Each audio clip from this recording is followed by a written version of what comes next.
오늘의 말씀은 야고보서 3장 1절에서 12절까지의 말씀입니다. 내 형제들아, 너희는 선생된 우리가 더 큰 심판을 받을 줄 알고 선생이 많이 되지 말라. 우리가 다 실수가 많으니 만일 말에 실수가 없는 자라면 곧 온전한 사람이라 능히 온 몸도 굴레 씌우리라. 우리가 말들의 입에 재갈 물리는 것은 우리에게 순종하게 하려고 그 온몸을 제어하는 것이라. 또 배를 보라. 그렇게 크고 광풍에 밀려가는 것들을 지극히 작은 키로써 사공의 뜻대로 운행하나니 이와 같이 혀도 작은 지체로 돼 큰 것을 자랑하도다. 보라, 얼마나 작은 불이 얼마나 많은 나무를 태우는가. 혀는 곧 불이요 불의의 세계라. 혀는 우리 지체 중에서 온 몸을 더럽히고 삶의 수레바퀴를 불사르나니 그 사르는 것이 지옥불에서 나느니라. 여러 종류의 짐승과 새와 벌레와 바다의 생물은 다 사람이 길들일 수 있고 길들여 왔거니와 혀는 능히 길들일 사람이 없나니 쉬지 아니하는 악이요 죽이는 독이 가득한 것이라.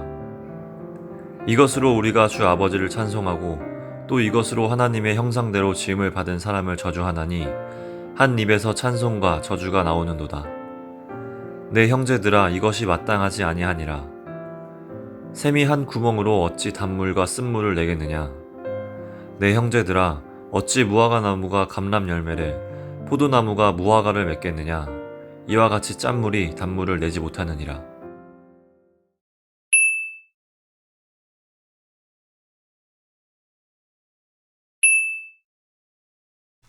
네, 오늘 우리가 읽을 말씀은 야고보서 3장 1절부터 12절까지의 말씀입니다. 먼저 문단을 나눠보면 저는 오늘 3개로 나누어 보았는데 1절에서 2절은 온전한 사람의 특징, 그리고 3절에서 8절은 혀의 특징, 그리고 9절에서 12절은 말의 근원, 이렇게 나누어 보았습니다. 말은 가장 쉬우면서도 우리의 삶에 있어서 굉장히 중요한 것입니다. 야고보는 그 무엇보다 흩어진 하나님의 교회들에게 말의 중요성에 대해서 강조해서 이야기하고 있습니다. 당시에는 누군가를 말로 가르치는 일이 굉장히 인기가 많았던 것으로 보여지고 선망의 대상이었던 것 같아요. 그런데 그 말은 언제나 실수를 유발할 수 있고 또 말로 가르치는 사람들은 결국 더 많은 말에 대한 책임을 져야 한다고 야고보는 말하고 있습니다. 그러니까 우리 말에도 말 한마디면 천냥빚을 갚는다는 말이 있지만 말이라는 거 이렇게 중요한 거잖아요.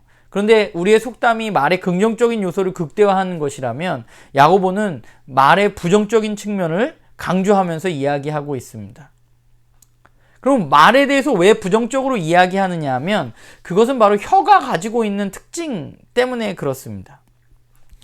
말을 주관하는 것이 혀인데 야고보는 혀의 특징을 이야기하면서 두 가지를 말하고 있는데 첫 번째 특징은 혀는 굉장히 작지만 큰 영향력을 가지고 있다는 것이죠. 큰 배가 작은 키에 의해서 방향이 결정되는 것처럼 혀로부터 나온 말은 우리의 삶의 방향을 결정한다고 말하고 있습니다.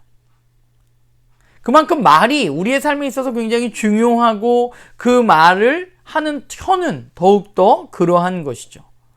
그런데 오늘 말씀을 보면 혀는 불이요 불의의 세계라고 말하고 있어요. 그러니까 야고보는 혀는 불의하다라고 굉장히 단정적으로 이야기합니다. 혀가 불의하기 때문에 혀는 그 불의함은 우리를 어떻게 만드느냐? 우리의 몸을 더럽히고 우리의 삶의 수레바퀴를 불타게 한다고 말합니다. 그리고 우리의 삶의 수레바퀴를 불타게 하는 그 불은 어디서 오느냐 하면 바로 지옥으로부터 온다고 말해요. 그러니까 혀라는 것이 그만큼 악의 영향을 받기 쉽고 악의 영향을 받은 혀는 결국 우리의 삶을 무너뜨릴 수 있는 것이라고 야고보는 말하고 있는 것이죠. 그런데 문제는 또 하나 두 번째 특징입니다. 두 번째 특징은 뭐냐 하면 혀를 우리가 길들일 수 있는 사람이 없다고 야고보는 말합니다.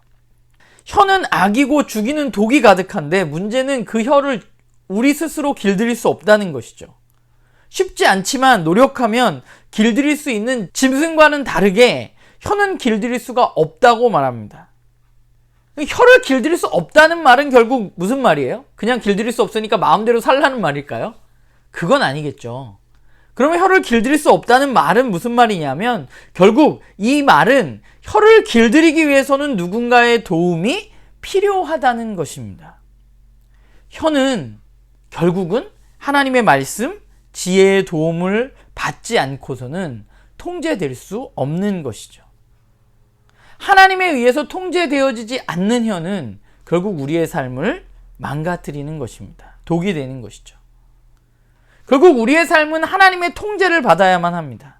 그러면서 야고보가 말하고 있는 게 한 샘에서 쓴물과 단물이 나올 수 없고 한 나무에서 한 열매밖에 맺을 수 없다고 말하고 있는데, 문제는 뭔가 하면 사실 진짜 문제는 뭐냐면 샘의 근원이에요. 우리의 말의 근원, 우리의 혀의 근원이죠. 말의 문제는 내가 말을 잘하려고 노력하고 논리적으로 말하려고 한다고 되는 것이 아니라, 말이라는 것은 내가 어떤 사람이냐와 매우 밀접한 관계가 있습니다. 내 근원이 하나님으로 가득 찼는가, 그렇지 않은가가 나의 말을 결정하고 나의 삶을 결정하는 것이죠. 저는 말의 중요성을 접할 때마다 제가 자주 하지만 제가 말을 많이 하는 사람으로서 깊은 반성을 하게 되고 굉장히 많은 생각을 하게 됩니다. 특별히 오늘 야고보는 말의 부정적인 요소를 많이 이야기하고 있는데요. 아마 이것은 당시에 편지를 받았던 수신자 공동체에도 말로 인해서 여러 가지 문제들이 일어났기 때문이죠. 그리고 오늘날 교회들도 살펴보면 문제는 어디서 비롯되냐면 말에 의해서 비롯되어지는 것입니다. 말이 나 자신을 파괴할 수 있고 공동체를 파괴할 수 있음을 알기 때문에 야고보는 그 부정적인 측면을 극대화해서 말하고 있는 것입니다. 많은 사람들이 자기의 말을 책임지지 못하고 그 말 때문에 나락으로 떨어지는 것을 우리는 보게 됩니다. 그 말은 뭐예요? 내가 하는 말인데 그 말 때문에 우리가 망가진다는 것은 우리는 그 말을 통제할 수 없다는 것이죠. 말은 생각보다 굉장히 빠릅니다. 우리의 생각한 것이 어느 순간 이걸 말하지 말아야 하는데 하는 순간에 벌써 우리의 입 밖으로 나오는 경우도 많이 있습니다. 말은 말하는 법을 익힌다고 해서 통제되어지지 않습니다. 내 의지로 통제할 수가 없는 거예요. 왜냐하면 말이라는 것은 내 안 깊은 곳에서 나오는 것이기 때문에 그렇습니다. 그렇기 때문에 말은 우리의 인격과 매우 밀접한 관계를 갖고 있고, 결국 말이 변하려면 우리의 인격이 변해야 되는 거죠. 말을 잘해야지 라고 한다고 해서 말이 바뀌는 게 아니라 내가 변해야 말이 바뀌는 것입니다. 오늘 본문에 이야기하고 있는 것처럼 내가 나의 이웃을 하나님의 형상으로 지음받은 사람으로 진짜 받아들이고 인정하고 있지 않는 한, 그런 내가 되지 않는 한 우리의 다른 사람을 향한 비방은 멈출 수 없습니다. 근본이 변해야 하는 것이죠. 그러면 근본은 어떻게 변할 수 있는가? 우리의 근원은 어디에 있는가를 좀 살펴보아야 하는데, 야고보서 1장 21절에 보면 마음에 심겨진 말씀을 온유함으로 받으라 라고 말합니다. 내 마음에 심어진 말씀이 있어야 합니다. 그분의 말씀을 청정하고 그분의 말씀이 내 안에 심겨져야만 합니다. 그 말씀이 내 마음 가운데 심겨져서 내 마음 가운데서 자라고, 그게 우리의 삶의 근원, 우리의 말과 혀의 근원이 되어야 되는 것이죠. 그래야만, 그 심겨진 말씀이 내 안에 있어야만 내 말이 공동체를 파괴하고 나를 파괴하는 쪽으로 가지 않고 사람을 살리고 공동체를 살리는 쪽으로 나오게 되는 것이죠.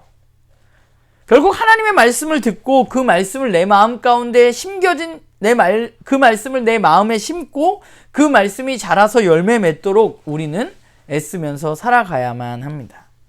바라기는 저도 그렇고, 저도 부족한 게 많잖아요. 실수도 많이 하고 말 실수도 여전히 많이 하고, 저도 그렇고 여러분들도 그렇고, 우리의 말이 우리를 살리기 위해서는 내 안에 하나님의 말씀이 심겨지고 그 말씀으로 우리가 자라가야만 가능한 것입니다. 바라기는 우리 나눔교회 식구들이 정말 하나님의 말씀이 우리 마음 가운데 심겨져서 우리의 말이 변하고, 우리의 말이 변해서 우리의 삶이 변하는 그런 놀라운 일들이 있기를 간절히 소망합니다.